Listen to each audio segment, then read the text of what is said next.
Good day, grade 12 learners. Welcome to today's physical science lesson. My name is Mashudu Mamburu. So I felt that it's important that we first look at how the learners have been performing in this topic in the previous year. You will have seen that here, question 1, learners were performing at 51. Remember, question 1, we're talking about multiple choice questions. So learners were performed at 51%, question 2 at 65%, question 3 at 60. Remember, question 2 is your naming and isomers. We refer to it as nomenclature.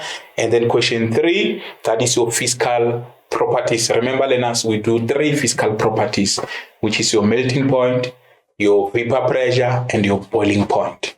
And then in question 4, we're talking about reactions of organic molecules. Learners performed at 49%. You can see the performance in terms of reactions goes down. Question 5, which is rates of reactions, is at 47%. Question 6, which is at 52%. That is chemical equilibrium. And then question 7, 41%. That is acids and bases, 41%. But look at question 8, which is your galvanic cell. The performance was at 27%. You can see a huge drop there in terms of galvanic cells. I know you have done them not long ago. You still remember them. We'll definitely prioritize galvanic cells. We'll prioritize as well question 9, which is your electrolytic cell. This is the last question of your paper, and most of learners don't really do well in this last question. So we'll ensure that after this, you must be even more confident to go and write these questions. On average, learners performed at 49%. Now, the first topic, without wasting time, which is our organic molecules. As indicated, we are going to start with nomenclature, which is your naming of organic molecules. I hope by now you must be having confidence in terms of naming of organic molecules. So we'll look at that. Our focus would be on skills, so that whatever you are given, you are able to name. It doesn't matter what question is about. As long as you say name, write down the IUPAC name of an organic molecule, you must be able to name that organic molecules. We'll as well look at isomers. So we'll do naming and isomers as well.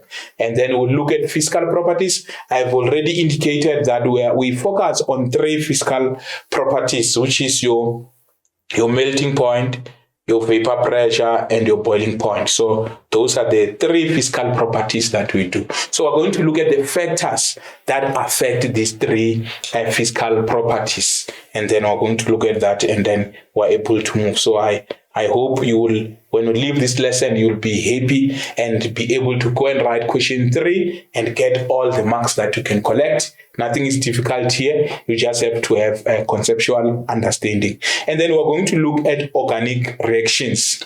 Now, it's very much important when you look at reactions of these organic molecules. I think it's of importance that you check which organic molecules undergo which type of reactions. You will remember our organic molecules is made up of only 9 homologous series. So we have 9 homologous series, which is your alkanes, alkenes, and alkynes. I always refer to them as AAA, which is your alkanes, alkenes, and alkynes. And we refer to them as hydrocarbons. So those are our hydrocarbons. So it's important that we have that. And then we have what I refer to as Higg. And then your Higg, we're talking about your haloalkanes, your aldehyde, your ketones, and your esters. And then we have the last 2, which is your alcohols and carboxylic acid. So you can see we have 9 homologous series that we are going to focus on. In terms of grade 12, those are the only 9 homologous series we have to know. So alkanes, alkenes, alkynes, haloalkanes, aldehyde, ketones, esters, alcohols, and carboxylic acid. And we are saying when it comes to reactions, organic reactions, it's very much important that you understand which homologous series will undergo which reactions. So we're going to look at that to say if we're having this type of homologous series, which reaction will they undergo. And I will want to advise you to give a special concentration to 3, your alkanes. I refer to them as AHA, so that you don't forget. That is your alkanes, your haloalkanes, and then your alcohols, alloalkanes, and your alcohols. You will see that most of reactions are around these three homologous series. So it's very much important to understand that when I see an alkane, when I see a haloalkane, when I see an alcohol, which reaction will they undergo? So we're going to look at that. Hence, I'm emphasizing there to say, always have that in your mind, to say, when I'm having alkanes, when I'm having haloalkanes, when I'm having alcohols, what type of reactions? You will see that all of them, they can undergo what we refer to as substitution. So when you see alkanes, haloalkanes, and alcohols, you know that they can undergo a substitution. And all of them can undergo eliminations. They can all undergo elimination. So it's very much important. You will see that most of the questions that we'll have under reactions will be based on this that I'm referring to, or your alkanes, haloalkanes, and alcohols. They will definitely undergo substitution. They will definitely undergo elimination. And then we want to emphasize the issue of reaction condition. Remember, for a reaction to take place, the condition must be met. I know you have done rates of reactions. You know that there are conditions for a reaction to take place. You said there must be correct orientation. There must be enough kinetic energy. Even in terms of these reactions, it's the same thing. We are saying now there are reaction conditions. So know the reaction conditions, and then they will be able to tell what type of reaction will take place. So I'm emphasizing that as long as you want to get many marks in this topic, you will definitely understand the reaction condition. I think I've emphasized that enough, and then you understand the importance of reaction conditions. If you know reaction conditions, you will know the type of reaction that will take place, and then that will definitely help us. Now, in terms of question 2, we are saying we have these definitions that you must know. I know by now you must be singing all these definitions. You know, for definitions we are saying you must know them according to the exam guideline, so that you get all the marks that are allocated. For example, the first definition there that I gave there is homologous series. To say what are homologous series, you remember you are saying is the series of organic molecules that can be described by the same general formula. They can be described by the same general formula. Or you can say each member differs from the next by the CH2 group. So you will talk about that as you define homologous series. And then you must be able to define as well the functional group. Remember, we're saying this one are the centers of reaction. These are the centers of reaction. When we talk about physical properties, which is your melting point, boiling point, and vapor pressure, they will definitely depend on the functional group to say in which family do you belong, because how the homologous series is going to behave is going to depend on the functional group. So functional groups are important, and we are saying these functional group these are the bonds. Remember, we have alkene, that is a double bond. We have an alkyne, that is a triple bond. So you see that a functional group can be a bond, and then it can be an atom. It can be an atom, can be a bond, or an atom. A bond or an atom, and then it can be group of atoms as well. They are able to indicate a functional group. So that back is just for you to remember that it can be a bond, it can be an atom, it can be group of atoms that determine the physical and chemical properties. Physical, question 3. Chemical, question 4. So we're saying how the reaction, how the homologous series, or how organic molecules will, how fast they boil, or how slow they will boil, or how high their boiling point depends on the functional group. So it's very much important. Hence we are saying a functional group is a bond, is an atom, is a group of atoms that determines the physical. Question 3, it determines the physical and chemical. Chemical is question 4, the reactions. How they react, it will depend as well on the functional group. So we're saying it's a bond, it's an atom, it's a group of atoms that determine the physical and chemical properties of an organic molecule. So you are able to get that definition as well. Remember, when I started, I said AAA, we're having our hydrocarbons, alkanes, alkenes, and alkynes. Please don't forget that as you prepare yourself for this topic. Alkanes, alkenes, and alkynes. These are hydrocarbons. hydrocarbons. Why do we call them hydrocarbons? We're saying these organic molecules are made up of hydrogens and carbons only. Hydrogen and carbon atoms only. So it's only hydrogens and carbon atoms only that makes up a hydrocarbon. And we're saying these hydrocarbons, they can be saturated or unsaturated.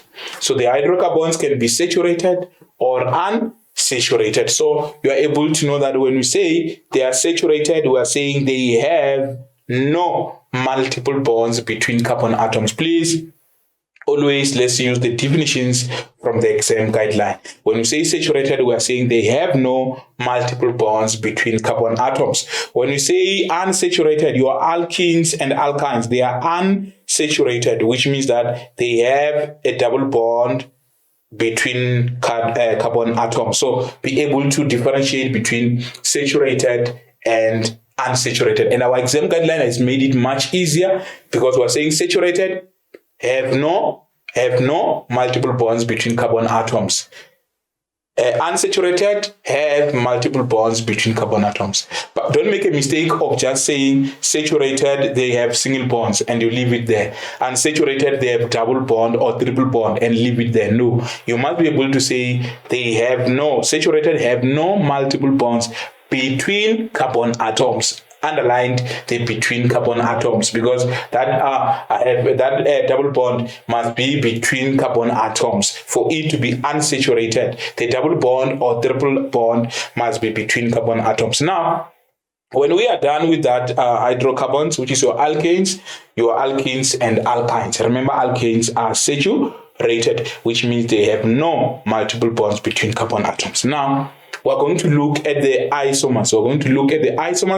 And for isomers, we are saying these are structural isomers. They have the same, iso means same. They have the same molecular formula, but different structural formula. So we're calling them structural isomers. And then we're saying we have three types of structural isomers. We have three types of isomers, which is the chain isomers, the positional isomers, not position, but positional isomers, and the functional isomers. So these are our isomers that we are having. To say now, always these are organic molecules. So you will just say they are organic molecules with the same molecular formula. All of them isomers, they have the same molecular formula. What is different? For chain, the different chain length. So different chain length or different types of chains for chain isomers. And then for positional isomers, same molecular formula but different position.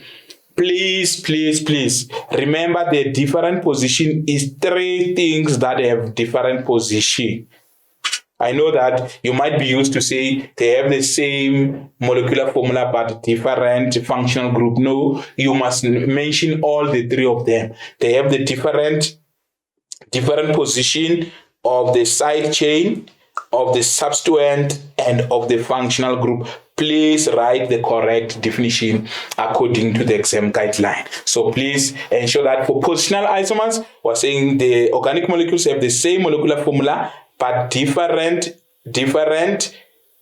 position of the side chain, of the substituent, and of the functional group. Please, SSF, remember always that. Now, and then you will see that the chain isomers and positional isomers are within a homologous series. So when you have the same homologous series with different chain length, you know that we are talking about chain isomers. When you have the same homologous series with a different position of either the side chain, the substituent, and the functional group, we're talking about functional isomers. And then we're talking about positional isomers. So when it comes to functional isomers, they belong to different homologous series. So the homologous series are not the same. So we're saying these ones, they have the same molecular formula but different functional group. They have different functional group. And we gave you cake there for you to always remember to say these ones is between the aldehyde and ketones, the carboxylic acid and esters. I hope this helps you as you remember the definitions, because definitely you will get questions that want you to define. I think I've laid the ground. We can go now and look at questions to say how do you go about answering questions. For example, this one is saying which one of the following is the general formula of alkanes?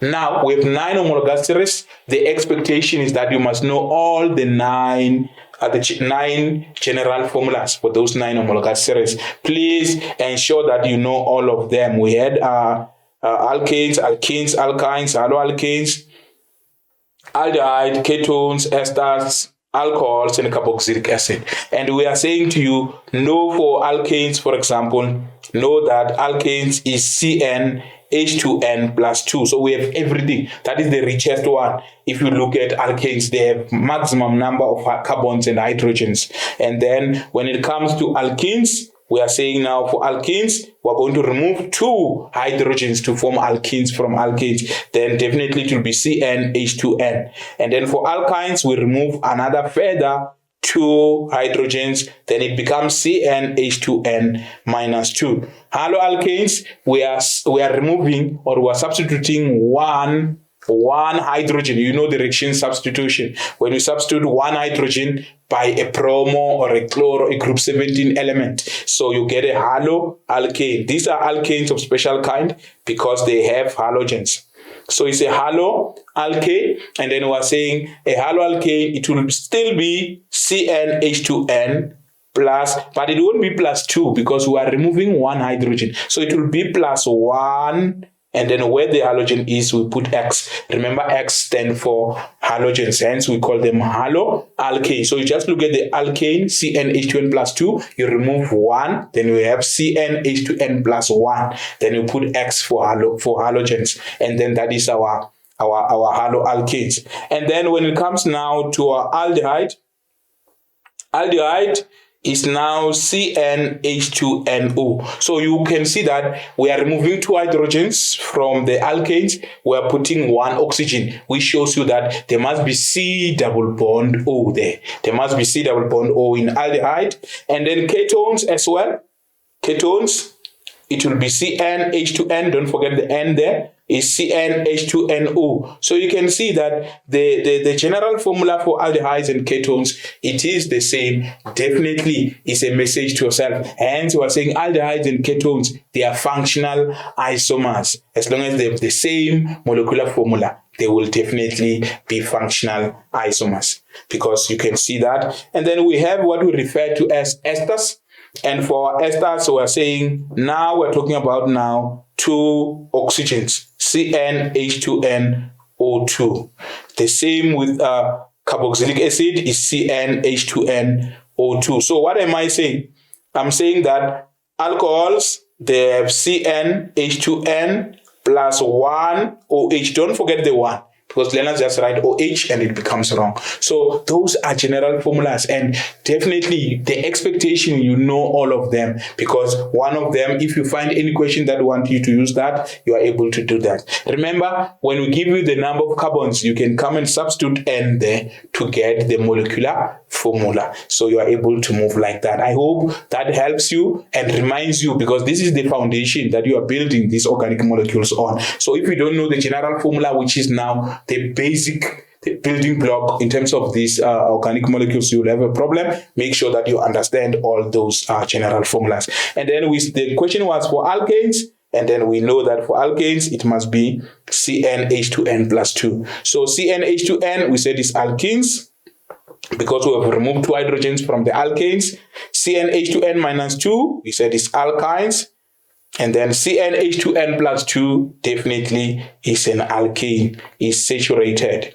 And then CnH2n plus 1 OH. So you can see there you have your alcohol. So you are able to know all the general formula. I've emphasized that as I move. I hope you have that, and you will definitely go to the exam with all the general formulas. Now, for question 2 there, it's about functional groups, because as well, you know the general formulas. The expectation is that you must know all the functional groups. These functional groups, some have names, and then the ones that have names are the ones that are in this question. So this question, I like it because it's showing you that these are the functional groups that have names, and the expectation will say, write down the name of the functional group.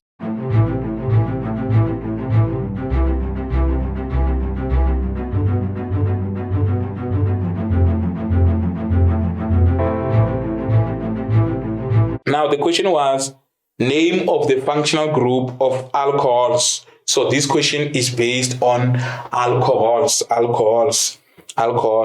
And then you are able to come and check this one. A is carboxyl group. You can hear from the name carboxyl, it means it's a functional group for carboxylic acids. So we just took the carboxyl there. And see, all the functional group have a group because they are groups. We call them functional group, which means for carboxylic acid, you will call it carboxyl group. For carbonyl, you have carbonyl. Carbonyl, we have it in ketones. I usually call them the ketones. And then you are able to say, okay, carbonyl will get it in ketones, and then formyl group, you are getting them in aldehyde. Please know all the names of these functional groups. For aldehydes, we call them formyl or formyl group. Hydroxyl group for alcohols. Now, the other question that you can be asked there is to say, draw the structural formula of the functional group. So you must be able to know how to draw the functional, to draw the structural formula. Structural formula means show all the bonds of the carboxylic group. So you must be able to show the C double bond O with an OH. Remember, carbon must have 4 bonds around it at all times. Please don't forget. All the time for carbon, there must be 4 bonds around it. We said it's tetravalent, it's group 14, so you know definitely that it must have 4 electrons there. Now, again, the other thing which is important is the oxygen. That oxygen at all times must have 2 bonds around it. Carbon, we're saying all the time 4 bonds. Oxygen, all the time 2 bonds. So when we're throwing oxygen, it will always have 2 bonds. And the hydrogen will always have 1 bond. So don't forget that. So when you are drawing your carboxyl group, definitely your carbon, ensure that it has 4 bonds around it. And it has a C double bond O and an OH. I usually refer to it as COO so that you always remember. And we are saying the name of this functional group is called carboxyl group. For ketones, we said the name of the functional group is called carbonyl. And the carbonyl, when you draw it, it's a C double bond O, but this C double bond O is surrounded by 2 carbons. It must be between, for ketones, it must be between 2 carbons. For aldehydes, it must be a C double bond O again. So you can see what is common here, C double bond O. And then this C double bond O must be followed by the H there. So you can see there that now it's no longer between 2 carbons. It's on the terminal carbon. It's in carbon number 1, the C double bond and then H. And always the carbon must have 4 bonds. Please know how to draw this structural formula. Many exam question papers have that question. Now alcohols, there are learners who make a mistake of thinking that alcohols are OH.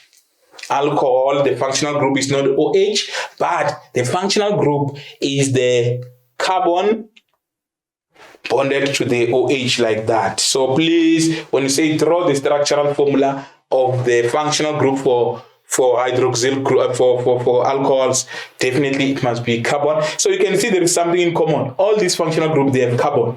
There must be carbon and then the other part of the functional group. So this is what we refer as hydroxyl group, the functional group, and this is the structural formulas. I hope this assists you as you go on with the questions and then you understand. Now, here the question was about alcohols, and already we said that's how we draw it, and alcohol is hydroxyl group. And you can see it's hydr from hydrogen with what? With oxygen. So you can see hydroxyl group. I think it helps you now to see that, okay, it's a hydroxyl group for alcohols. Now, as we move, because we want to do as many questions as we can, we are saying which one of the following pairs of compounds are functional isomers?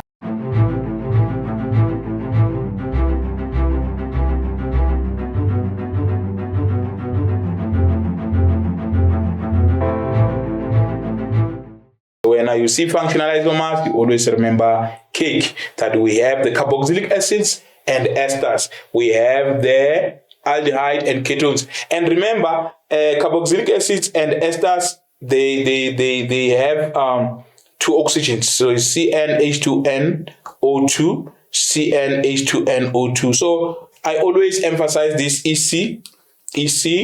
Some they say Eastern Cape for them to remember. EC, you know that is for esters and carboxylic acid. They have two oxygens in them. So when you see two oxygens within a structure, you know it's either an ester or a carboxylic acid. And we are saying for a carboxylic acid, the C double bond O and the OH is in carbon number 1. So it's easy to identify carboxylic acid because the Cu or the C double bond OH will be in carbon number 1. But for the ester, the C double bond O and another oxygen will be surrounded by those carbons there. So you're able to see the difference, to say these ones, C double bond O and an oxygen must have carbons around. But for carboxylic acid, it's a C double bond O and an OH. So the H there that is bonded to the hydrogen is the one that is showing you that this is a carboxylic acid. So all the time, remember EC, they have two oxygens and can only be esters and carboxylic acid. And then we are saying the structures that have one oxygen is your alcohols, your aldehyde, your ketone, and alcohols. These ones, they have one oxygen. So you can see already that at least you have understanding when you are seeing a structure with one oxygen, it can only be aldehyde, ketone, or alcohols. And then the ones that are made up of hydrogens and carbons only, hydrocarbons, we said is alkanes, alkenes, and alkynes. So you are able to differentiate amongst all these structure. And I think we have 3 here that are hydrocarbons. We have 3 that have one oxygen, and we have 2 that have 2 oxygens, and we have haloalkanes, which is said is those are alkanes that have been substituted with a halogen, and then we refer to them as haloalkanes. Now we're saying which one of the following pairs of compounds are functional isomers. Already you check, you know what you are looking for is either you're going to find a carboxylic acid and ester, aldehyde, and ketone. So you check methanol, alcohol. Alcohols, no. Methanol, aldehyde, but not with an alcohol. Butane and 2-methyl propane. You can see there we have 4 carbons. This must be chain isomers. This must be a good example of a chain isomer. Same molecular formula but different type of chain, unbranched and branched. This one, butane is unbranched, and then 2-methyl propane is branched. Now, propan 1-ol and propan 2-ol, you are able to look there and say these are positional isomers. Remember, the good thing about chain and positional isomers is that all these two, the 2 isomers must belong to the same homologous series. So when you see that they belong to the same homologous series, it's either chain isomers or positional isomers. And with these ones, you can see they are all anes, belong to the same family of alkanes. Then you know definitely that these are chain isomers. And then when you see propan 1-ol, propan 2-ol, we're changing the position of the OH. We're changing the position of the functional group. And then we're able now as well to talk to the issue of primary, secondary, and tertiary alcohols or haloalkanes. So we can talk about primary alcohols, secondary alcohol, and tertiary alcohols. And we are saying our primary alcohols, you see this propan 1-ol, you will see if you were to draw it, you will see where the OH is in carbon number 1. So you can see that the carbon that is bonded to the OH, the carbon that is bonded to the OH, remember, OH is not the functional group. The functional group is carbon bonded to the OH. So be careful of your language there. I'm saying the carbon that is bonded to the OH is bonded to one other carbon. That is a primary alcohol. But if I was to move the OH to carbon number 2 in propan 2-ol, OH is in carbon number 2 like that, then it's no longer now a primary alcohol. It's now going to be referred to as a secondary alcohol. Why? Because the carbon that is bonded to the OH is bonded to 2 other carbon. And you can see with the tertiary alcohols as well, when we move now the OH, the carbon that is bonded to the OH must be bonded to 3 other carbons. So you see the difference now. We are always looking at the carbon that is bonded to the OH. Or you can say the functional group which is your COH, is bonded to two other carbons. So that's the different ways of saying it. And then you can now differentiate between primary, secondary, and tertiary alcohol. So we're saying propan 1-all will be our primary, propan 2-all will be our tertiary. And then definitely if we have another branch, we can be able to get our tertiary alcohols. Now, the question was, which one is a functional isomer? And then we said we're looking for carboxylic acid and ester, or aldehyde and ketone. And if we check, propanoic acid is a carboxylic acid. Methyl ethanoate is the ester. So you are able to see that this must definitely be our functional isomer. They have the same molecular formula, but different functional groups. All of them O2, all of them have 2 oxygens. And then it's those ones I was saying, Eastern Cape, I was making to remember esters and carboxylic acid as we move. Now, the whole of chemistry is based on this one called periodic table. This one, you must treasure that periodic table is everything that we need. Now, I wanted here to indicate to yourselves, to say, remember we talked about substituents like fluoro, chloro, bromo, and iodo. These group 17 elements here. And we were saying, when we talk about positional isomers, we said these substituents, they can be in different positions. You have seen the substituents can be 2-chloro, propane and chloropropane. They will definitely be positional isomers. So you are able to see that these are our substituents, but these are not the only substituents. So I want you to be able to come to the periodic table and write me there, which is now methyl, ethyl, fluoro, chloro, bromo, and iodo. All those are your substituents. Those are your prefix. When we are going to do naming of organic molecules, we are saying all of these, we are going to treat them the same. They are all substituents, and the name will always start with them. As long as there is a methyl, there is ethyl, there is fluoro, there is chloro, there is bromo, there is iodo. The name must start with them, and we must always arrange them in alphabetical order. So I'm saying to you, the preference of methyl, which is CH3 like that, the preference of CH3, which is your ethyl, is the same with the preference of fluoro, chloro, bromo, and iodo. No, we prefer them the same. We treat them, all of them, as substituents, so that you don't have a problem when you do our naming of organic molecules. So it's FCBI for you to remember. It's methyl, it's ethyl, it's fluoro, it's chloro, it's bromo, it's iodo. All those are our substituents, and when they are in the structure, the name will always start with them in alphabetical order, and will indicate even the number where we find them in the structure. So I hope I've clarified that one, because now we're going to naming, and you will always remember what we said. Now, as we consolidate equation 2, we are saying the letters A to E in the table below represent 5 organic molecules. So we're given the 5 organic molecules, and then definitely the questions that you are expecting, the FH gemsine there, not for decoration. To say the F there, you must know the functional group which they belong. You must know the homologous series. The H there is the homologous series. The questions will be about that. Which homologous series does A belong? What is the functional? Draw the structural formula of the functional group of A in that order.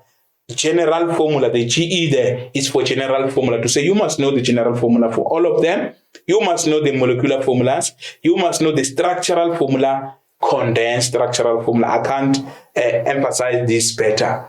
You can see most of our questions now, they have condensed structural formula. So practice as many condensed structural formulas as possible, because they can be confusing at times. And then isomers and naming, which is IUPAC naming. So you can see the F functional group, the H homologous series, the general GE for general formula, M for molecular formula, S for structural formula, C for condensed structural formula, I for isomers, and N for naming, which is IUPAC naming. So those are the questions that you're expecting in this section. And we are saying, as the strategy, definitely, when you look at that structure, you will check what is the functional group. That is the first thing you ask yourself. What is the functional group? You can see we have a substituent called bromo, we have another substituent called CH3, another substituent called CH3. So you can see I'm treating CH3 and bromos the same as substituents because I've already emphasized the me FCBI there to say these ones we're going to treat them the same in a structure. But now, if we never had a bromo here, this will be an alkane, definitely. But because we have a bromo, which is a halogen, it changes the name now to a haloalkane. It's a haloalkane, but halo, we're taking it as a substituent. The same way we are going to treat halo is the same way we're going to treat CH3 and CH3. So if they were to ask you to name this particular structure, definitely you're going to say, when you name, the emphasis is here to say we have the suffix, which comes from the functional group. We have the root, which is the longest carbon chain, and we have the prefix, which is the substituent. So always the name will start with substituents, and I've emphasized for you prefix substituents is this one's me FCBI, which is our methyl, our ethyl, our fluoro, our chloro, our bromo, and our iodo. As we name, those are the ones that will always give preference. The name will start with them. The root is the longest carbon chain. We're going to look at the longest carbon chain. The suffix is the functional group. So which family does this belong to? You said it's haloalkane. Definitely they belong to the family of alkanes. So it's an ane. That is the suffix. Ane is the suffix of haloalkanes. So it's an ane root. How many carbons do we have in the longest carbon chain? So it's 1, 2, 3, 4, 5. 1, 2, 3, 4, 5, 6. So it's hex. So you're able to say it's hex. So it will be hexane. But do you have visitors? Yeah, definitely. We have a visitor from the right. We have a visitor there, which is bromo. From the left, we have a visitor that is methyl. And I told you that these ones, we are referring to them as substituent. We're treating them the same. So carbon number 2 doesn't help us in terms of naming, because in carbon number 2 from the right, we have a bromo. Carbon number 2 from the left, we have a methyl. Hence, we'll go to carbon number 3 to say, let's go to carbon number 3. Maybe it will show us a clear picture to say, where must we start numbering, from the left or from the right? When you start from the right, carbon number 3, this one, there is nothing. It's only hydrogens. But carbon number 3, from the left, there is another CH3. So definitely you can see that from the left, we have the mostly substituted side. So we have more substituents on the left-hand side as compared to the right-hand side, irrespective of bromo being in terms of alphabetical preference, bromo being B. Definitely when we prefer, the first thing we prefer is the functional group. Number 2, we look for the mostly substituted side. And the mostly substituted side is the left. So this is carbon number 1, number 2, number 3, number 4, number 5, number 6. I hope I've clarified the issue of bromo and chloro belonging to this family to say we are treating them the same as substituents. And then we are saying we are starting from the left because on the left we have the mostly substituted side. I think I've emphasized that. We have moved together. So you are able now to see that, okay, in terms of the naming, we'll definitely have bromo is in carbon number 5. So definitely this structure will be 5 bromo, A, B, C, D when we're writing the name. In carbon number 2 and number 3, we have methyl. So that is 2,3 dimethyl. 2,3 dimethyl hexane. Remember, the name is one name. You see, I've never used any capital letters there. Just write small letters, name. Don't forget, unlike terms, a letter and a number, there must be a hyphen. A number and a number, there must be a comma. So like terms, comma, unlike terms, hyphen. Please have that in your mind. And one name is only esters and carboxylic acid that will have space between the name, like your hexanoic acid, methanoic acid. There is space between the hexanoic and acid, but all the other homologous series is only one name. No matter how long it is one name. I hope this will help you as you do lot of lot of naming questions. And we are saying when you get a structure that is given as like that, as a molecular formula like that, C3H8O, please first draw it. You will be so amazed when you look at it. You can see something kanti. When you draw it, you find that it's different. Remember, when you see 3 saying draw 3 carbons, and then these 3 carbons, there are 8 hydrogens. So you allocate the hydrogens. Remember, each carbon must have 4 bonds. So it's 3, 4, 5, and then you are able to see 6, 7. OH, number 8, hydrogens, there are 8. So you can see it's an alcohol, but without drawing it, you can make a mistake of thinking maybe it's an aldehyde or a ketone or something. So please draw it in order for you to know definitely that this must be an alcohol. And then on this one, you can see we are having an ester there. We are having an ester, and I'm saying please remember the process esterification. We are saying that always formed from an alcohol. In this case, we're using primary alcohols plus carboxylic acid. And then we're saying alcohol plus carboxylic acid form ester and water. And we're saying when you see water, know that sulfuric acid, which is our dehydrating agent, sulfuric acid will be our catalyst. So always have that, and heat as well will be very much important. So know that we are having an alcohol. The alcohol will always, the alkyl part, you can see that this part that is the C double bond O will always come from the carboxylic acid. So the one that is a C double bond O will be coming from a carboxylic acid, and the one that is an alkyl group without a C double bond O this side will come from an alcohol. Because the question can be this ester, was formed from which organic molecules? So you're able to see, okay, this one is an alkyl group, the one without the C double bond O, you see that must be propyl, and propyl is from propanol. So you can see that we had propanol, and we have 1, 2, 3, 4 carbons. So the acid was butanoic acid. And we are saying, don't forget the conditions. We are saying sulfuric acid and some heat there. And then we are saying this will give you propyl butanoate. And we said there is a space, 2 names, propyl butanoate. And then you are rolling. You are able to do all that, and then you are getting all your marks. Definitely expect a question on esterification. So you can't go to the exam without having that understanding. I hope all these have shown you what is to be expected of you in terms of question 2. Now, when we look at our physical properties, remember I've emphasized here that we have 3 physical properties, which is your melting point, vapor pressure, and the boiling point. I put them intentionally in that order because we're having a solid that must become a liquid until it boils. Now, our melting point, we said it's not a point, it's a temperature at which the solid phase and liquid phase are at equilibrium. Solid phase and liquid phase are at equilibrium. So we have 2 equilibriums here, the one at for melting point and the one for the vapor pressure. Remember, vapor pressure was saying is the pressure exerted by vapor at equilibrium with its liquid. So it's a pressure exerted by vapor, at equilibrium with its liquid in a closed system. For this one, you must say closed system because the molecules now have higher kinetic energy and can escape if we don't close the system. So it must definitely, this one must be in a closed system. So we have the first equilibrium where we don't mention closed system.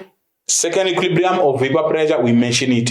And we are saying now boiling point is a temperature gain at which this vapor pressure that we're talking about now is equal to atmospheric pressure. So it means the vapor pressure increases until it reaches atmospheric pressure. Remember, atmospheric pressure, we said is 101.3 kilopascals. It is given on your table, and then you are able to have that. And then we are simply saying your water will boil, or your molecules will boil when the vapor pressure is equal to 101.3 kilopascals. Remember, we can use 101.3 kilopascals or you can use 1 atm. So those are 3 physical properties. And then for this lesson, I will want to minimize the number of independent variables that we are going to have factors affecting 3 physical properties. We have 3 physical properties, and we are saying there are factors that affect them. And the factors that are for this lesson I want to focus on is your intermolecular forces, to say intermolecular forces definitely. And for our syllabus, you will see that if we change the functional groups, you'll find that we are changing the intermolecular forces. So I will restrain it to intermolecular forces as the first factor that will affect these physical properties. And then we have now again our chain length. We have our chain length. As the chain length increases, the boiling point and the melting point will increase. Why? Because the strength of intermolecular force increases. And then we're going to look at the branches to say as the number of branches increases, the strength of intermolecular forces decreases. Hence, you'll have as the branch increases, you'll have a lower boiling point and melting point. And don't forget that if you were to deal with that, you definitely, if you have more branches, you're expecting that now you have the highest vapor pressure, because vapor pressure increases as the strength of intermolecular force decreases, whereas melting point and boiling point increases with increase in the strength of intermolecular force. We're always emphasizing here, don't use directly proportional. Just say as the melting point, as the strength of intermolecular force increases, melting point and boiling point increases. As the strength of intermolecular force decreases, vapor pressure increases. Have that and refrain from using directly proportional. So I hope I've summarized it nicely for you. And then already we said we are dealing with the independent variable and dependent variable. The independent variables, those are our independent variables. Our dependent variables are the 3 physical properties, which is melting point, boiling point, and vapor pressure. If you get a question that says, what is the dependent variable, is either melting point, boiling point, and vapor pressure. In this case, our dependent variable will be boiling point. Our independent variable, what are we changing? We are changing the number of carbon atoms, which is our chain length. So you are able to see that that is the case. And then as well, when we move here, we're able to check as well the independent variable changes as it changes, and then the dependent now there will be effect. As long as we change the other factor, the factors that affect the physical properties, definitely there will be effect that will have there. For an example here, we're given number 8. Look at A there. We're having that structure, which is 1, 2, 3, 4, 5. We're having pentane. We're having 2-methyl butane. We're having 2,2 dimethyl propane. So definitely you can see we're increasing as we move from A to B to C. We're increasing. These are the trends. We're increasing the number of branches. What is the effect of increasing the number of branches? As we increase the number of branches, the vapor pressure increases. And you know definitely that vapor pressure increases with the decrease in strength of intermolecular force. I'm always emphasizing that one so that you don't make mistakes. Now, in terms of how you are going to answer questions, we are saying that main thing, you have to explain the difference. So I usually will say here, you can just use what we call dice for you to remember. The dice there, I'm simply saying, look at what is different, and then look at the strength of intermolecular force and the energy required. So we're saying, look at what is different, and then what is different, we said is our independent variable, what is changing. And you look at the strength of intermolecular force. Is it stronger or weaker? Intermolecular force, write it in full. And the energy required to overcome the intermolecular force. So if you have all that, you are ready to go. You can answer any question because you can be able to show for A, and for B, and then you are able to answer the question to say, okay, what is the AB? Let me write it here. What is the difference? Remember, on the difference, you are restricting yourself to your intermolecular forces, your chain length, and your branches, and then you are able to say what is different. This one is a longer chain length. This one is a shorter chain length. What is the strength? Then you are able to say the one with the longer chain length has a stronger intermolecular forces. The one with the weaker, with a less, not a shorter chain length will definitely have a weaker strength of intermolecular force. And when it comes to energy, if the strength of intermolecular force is high, definitely less energy will be required to overcome the intermolecular force. So if you have that dice table there, you are able now to go and answer this question. And we're saying you can do like that, or you can do in bullet forms. What helps with bullet forms is that we will definitely look at those bullets independently. So that if you are writing a paragraph, you are explaining a wrong concept, everything is wrong. But when you are writing in bullet forms, we'll read the bullets like that. And always look at the number of marks, because it will tell you how many points we're expecting for the question you are answering. I hope this helps you as you answer questions. And then to look at an example here, to say we're given 4 compounds A to D with your propane, your butane, your butanol, and your butanol. So it's very much important for you to have that understanding there. The first question was define the term melting point, and already we've emphasized that melting point, we're talking about equilibrium. We said it's the temperature at which the solid phase and the liquid phase are at equilibrium. And then we're saying the melting points of A and B are compared. And then write down the independent variable. What are we changing between A and B? Already you know. We said if chain branch, for you to remember, if chain branch. So is it intermolecular force that is changing? No, they have the same intermolecular force. They all have London forces.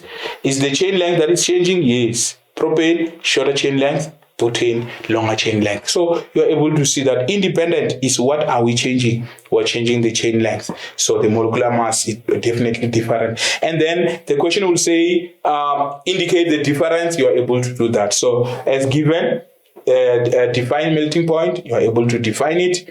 And then melting points of compounds A and B are compared. And then we said the independent variable is your chain length. Definitely is a chain length. But even if you said the number of carbon atoms, we'll accept that one, or the molecular mass. But it's even much easier when you just talk to the chain length, which is in our exam guideline. Now, explain the difference in melting points of these 2 compounds. You see, that is 3 marks. It's channeling you now to say, okay, you have told us about the different, and then you are going to say, talk to the strength. So always acknowledge the intermolecular force, to say all of them, they have London force, all of them, they have London forces. And then because it's alkanes, all of them, they have London forces. And then you are saying a butane has a longer chain length compared to propane, longer chain length than propane for butane. So you refer to them as B. B has longer chain length than A. And then in terms of energy, more energy will be required. The one that has a longer chain length, definitely it will have a strength of intermolecular force will be high. So which means now you are saying the strength of intermolecular force in B is higher or is stronger. So B has longer chain length, so it has a stronger intermolecular force than A. And then if it's stronger, more energy. Remember, you're going to face a stronger somebody, you must have more energy to overcome the intermolecular force. So always be in that structure, use your dice, always look at what is different. But in terms of intermolecular forces, I will advise you to always acknowledge your knowledge, to know that, to show that you know that both of them have London forces or has dipole, as indicated, to say AAA, all of these, they have London forces. Hague, all of them, they have dipole. And then AC, your alcohols and carboxylic acid, they have hydrogen hydrogen bond. Remember, alcohol have one side for hydrogen bonds, and then carboxylic acid have two sides. So carboxylic acids are the strongest of all the intermolecular force. I hope that will help you as you go on in answering questions. So now, just to complete this question, to say the melting points of compound C and D are now compared. C and D, you can see different functional groups. Definitely, if the functional group are different, we'll be talking about different intermolecular forces. So when you respond to this one, you're going to tell us that, okay, when it comes to butanol, it has dipole. When it comes to butan 1-ol, it has hydrogen bond. And then you come and tell us about now, that is the difference between them. The difference is that the other one is dipole, and then the strength of intermolecular force, the S there for your dice, is to say now strength, definitely hydrogen bonds are stronger. So you are saying D has stronger intermolecular forces than C. And then you are saying because they have stronger intermolecular forces than C, you got the energy required to overcome the intermolecular force. You are saying more energy will be required for D to overcome intermolecular force in D than in C. So I hope that will help you, and you'll be able to collect all those marks that you expected to collect under that question. Organic reactions. Already I've emphasized the importance of these three homologous series: your alkanes, your haloalkanes, you will see when you look at the question, and your alcohols. If you understand these ones, most of the things will be much easier for you, because you know, don't forget alcohol, alkanes, haloalkanes, and alcohols. And we are saying these, they can undergo substitution and elimination. So when you see those, you think about substitution or elimination. Remember, in addition to that, for alkanes, they can undergo as well your oxidation, your combustion reactions as well in terms of that one. So you have to always remember that. But in the most important thing, and as well your alcohols, esterification, they can be involved in esterification as well. So you're able to have that. But you know that all, when I see alcohol, alkanes, haloalkanes, and alcohols, I will know that these two reactions I must think about, which is my substitution and elimination. Now, without wasting time, let's look at your USA. When you have unsaturated forming saturated, we are saying it's addition. When you have saturated forming unsaturated, we are saying it's elimination. And when we are having saturated forming saturated, we are saying it's substitution. And we are saying the condition is everything. When we have CDS here, we are simply saying concentrated is for elimination, dilute is for substitution. And then you definitely have to have that one.